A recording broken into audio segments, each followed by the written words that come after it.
Bill में सभी बातें प्राप्त करती हैं, लेकिन जब कोचिंग माननीय आपने मेरे को राजस्थान कोचिंग सेंटर नियम विधेयक माननीय सदस्य आपके सभा हो गया, बैठ जाओ।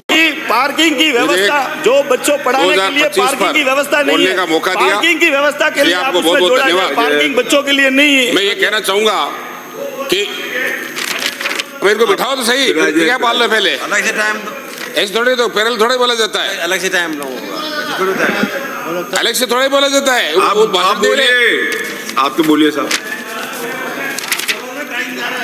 अरे आप बोलिए, उनका स्पीकर माननीय बंद है। अध्यक्ष महोदय, राजस्थान में कोचिंग सेंटर जो चल रहे हैं उनके यहाँ पर हमारी तत्कालीन कांग्रेस सरकार ने भी समिति बनाई, हालांकि उस टाइम में एक्ट नहीं बन पाया।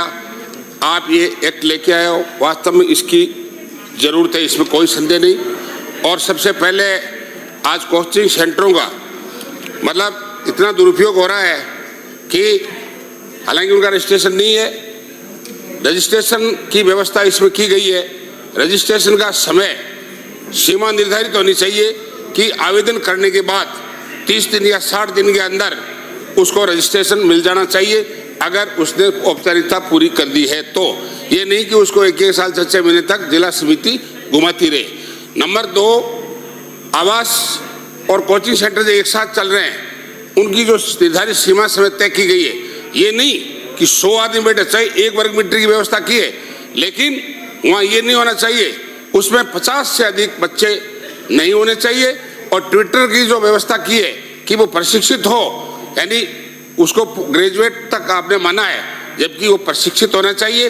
प्रशिक्षित नहीं होगा तो जो लोग कोचिंग सेंटरों में अपनी गाड़ी कमाई खर्च करके जाते हैं, और बहुत सी ऐसी लोग गारंटियां देते हैं और ये लाखों रुपए उनके खर्च होते हैं, और पढ़ाने वाला मेरा जैसा सामान्य व्यक्ति होता है उसको लाभ नहीं मिलता, और बड़े बड़े होल्डिंगों के माध्यम से लोगों को भ्रमित करे।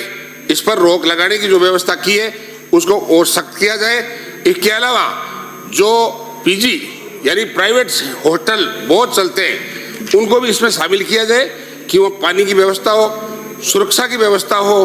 महिलाएं जो रहती है, आपने 10 से ऊपर आवास को हॉस्टल के रूप में माना है, तो चाहे प्राइवेट भी हो, हालांकि कोई दिक्कत नहीं है प्राइवेट हो, लेकिन उनकी सुरक्षा के लिए, उन गार्ड के लिए वहाँ व्यवस्था होनी चाहिए, और उनके आवास की और भोजन की उच्च क्वालिटी की व्यवस्था भी होनी चाहिए, नहीं तो तैयारी नहीं कर सकता। इसके अलावा मैं ये कहना चाहता हूँ कि कोई भी प्रकार की इस प्रकार नहीं कि हम उसको कलेक्टर बना देंगे, डीएसपी बना देंगे, आरएस में उसका चयन करा देंगे, जी और आईटी और नीट में सिलेक्शन करा देंगे। इस प्रकार की गारंटी के बाद लड़के सकते माते हैं, इसलिए महीने में एक बार उनका मेडिकल चेकअप होना चाहिए, और किसी भी प्रकार का सकते में आए तो उससे पहले उनकी जांच होनी चाहिए, ताकि उसके अभिभावक को, आज जिस प्रकार से कई बार बच्चे सकते में आ जाते हैं और वो आत्महत्या तक कर लेते हैं, इसकी भी रोक लगनी चाहिए, इसमें व्यवस्था होनी चाहिए। इसके अलावा फीस निश्चित होनी चाहिए। 4 लाख तय कर, 4 बार में आपने फीस इसमें तय करने की बात कही कि 4 बार में दे सकता है, और पार्टली अगर वो बीच में चला जाता है तो उसको लौटा दिया जाता है। लेकिन ये तय नहीं किया कि किस प्रकार की कोचिंग में कितने रुपए तक उसकी सीमा होगी। ऐसे तो 5 लाख 10 लाख रुपए तय कर देंगे, 4 बार में दे देंगे। ऐसी व्यवस्था होने से लोगों का शोषण होगा, और इससे हमारे युवाओं को कोई लाभ नहीं मिलेगा, और वो फंस के रह जाएगा। गरीब किसान इतनी ऐसी व्यवस्था नहीं कर सकता, क्योंकि बेरोजगारी का समय, और सब अपने लड़कों को कोचिंग करा करके राजकीय सेवाओं में भेजना चाहते हैं। इसलिए उनके साथ ठगी नहीं होनी चाहिए, और पार्टली या किसी 10 या 20 दिन में वो उसका मोह भंग वगैरह चला गया तो उसकी फीस वापस लौटाने की व्यवस्था भी होनी चाहिए। और आपने यहाँ ये व्यवस्था की है स्टेट लेवल पर जो अथॉरिटी बनाई गई है प्राधिकरण, उसमें मैं समझता हूँ कि हर संभाग का एक विधायक शामिल हो, और जहाँ मुख्यालय है वहाँ का एमपी उसमें शामिल हो, और वहाँ का मेयर शामिल हो, ताकि जनप्रतिनिधियों की भावना आ सके।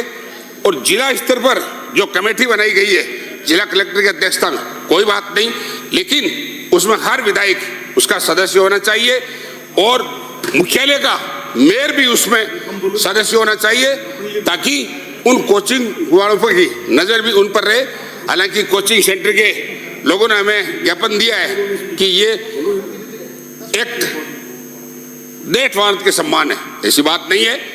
उनका भी ख्याल रखा जाए, ऐसी कोई बात नहीं, उनका ख्याल रखना भी जरूरी है ताकि वो सुविधापूर्ण तरीके से चलाए।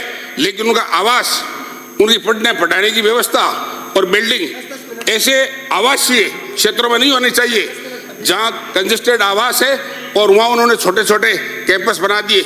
ये नहीं होना चाहिए, उसकी डिजाइन तय होनी चाहिए और आवास की भी डिजाइन तय होनी चाहिए। और जो उनको भोजन दिया जाता है, उनकी हॉस्टलों की क्वालिटी जो भोजन की है वो भी तय मापदंड होना चाहिए। हालांकि उन नियमों में आ जाएंगे, लेकिन मूल विधेयक में इस प्रकार की कई चीजों को शामिल करना जरूरी है। उनका एक साप्ताहिक टेस्ट होता है, उसको टेस्ट को सार्वजनिक नहीं किया जाना चाहिए, क्योंकि हर 7 दिन बाद कोचिंग सेंटरों में टेस्ट रहते हैं, उनकी क्वालिफिकेशन देखी जाती है, वो कितना प्रगति की है, उसको सार्वजनिक नहीं किया जाए। इसके अलावा मैं समझता हूँ कि जो समय समय पर छात्रों की काउंसलिंग की जानी चाहिए और सत्र के समय मेडिकल जांच की बात आ गई। इसके अलावा पीजी वाली बात भी आ गई और मैं ये कहना चाहूँगा कि कोचिंग में एक शिकायत पेटिका होनी चाहिए और उसको खोलने के लिए कमेटी होनी चाहिए और उसके बाद में उसका निस्तारण होना चाहिए। और जिसके भी खिलाफ शिकायत जाती है तो जिला समिति उस पर गंभीरता से विचार करके कमीशन जारी करने की जो व्यवस्था की गई है, उसमें टीम के रूप में उनके रिकॉर्ड का संधारण भी देखा जाना चाहिए, ताकि किसी प्रकार की गफलत या किसी प्रकार का किसी लड़के के साथ या कोचिंग में जो पढ़ने वाले हैं उनके साथ अन्याय न हो, इस ताकि उनकी पारदर्शिता बनी जाए। और लालच देने वाले जो विज्ञापन है उन पर रोक लगनी चाहिए। हम ये नहीं कहते कि उनके लिए कोई डेथ वारंट तैयार हुआ है, उनकी सुविधा का भी ध्यान रखो, रजिस्ट्रेशन में उनका हरेसमेंट नहीं होना चाहिए और जो गाइडलाइन तय की है उसके अनुसार समय सीमा हर की चीज की तय होनी चाहिए।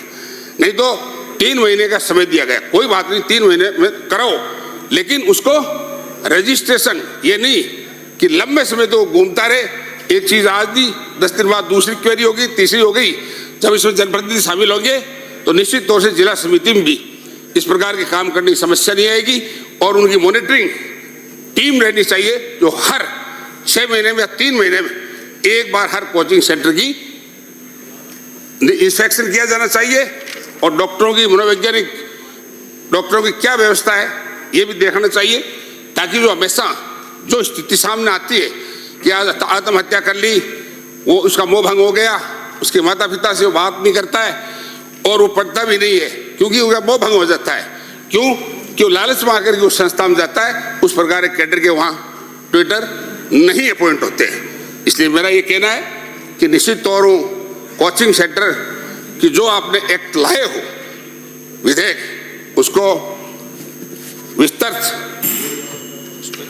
जानकारी के लिए, विस्तृत अध्ययन के लिए, संशोधन के लिए प्रवर समिति को भेजा जाना चाहिए ताकि उस पर विस्तार किया जा सके और दोनों प्राधिकरण सेंटर का और जिले की समितियों का विशेष तौर से जनप्रतिनिधियों को शामिल करके और इस पर किया जाना चाहिए।